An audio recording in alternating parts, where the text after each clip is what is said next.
ياه، كنت فين؟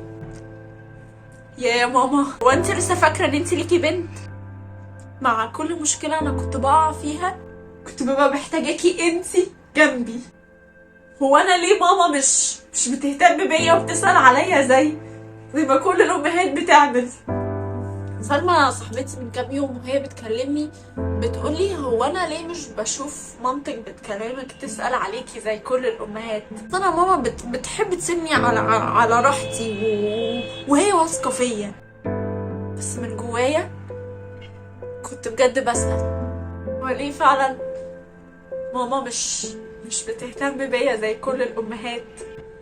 لما اتجرحت انا كنت محتاجه حضرتك جدا، انا كنت ببقى محتاجه احس ان انت جنبي كتير قوي، كنت ببقى محتاجه حنانك، كنت بتسيبيني بره. انا اوقات ببقى عاوزه اجري عليكي زي الطفل الصغير واقول لك ماما شفتي انا حصل لي ايه.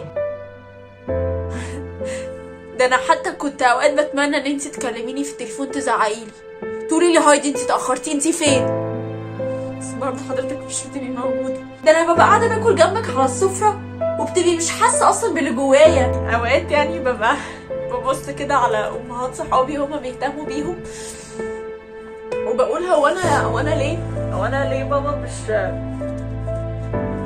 تمام، هو انا ليه ماما مش بتهتم بيا كده؟ يبقى اكتر حاجه محتاجاها منك هي حنانك. كنت ببقى محتاجه احس ان انا ليا سند بجد، بس انت برضه ما كنتيش موجوده، انت طول الوقت مش موجوده، انت اكتر حد في الدنيا انا عمري ما حسيت ان هو بيحبني. وارجوكي بلاش تقولي لي انك بتحبيني، عشان بيحب حد بجد يا امي بيوريله ده.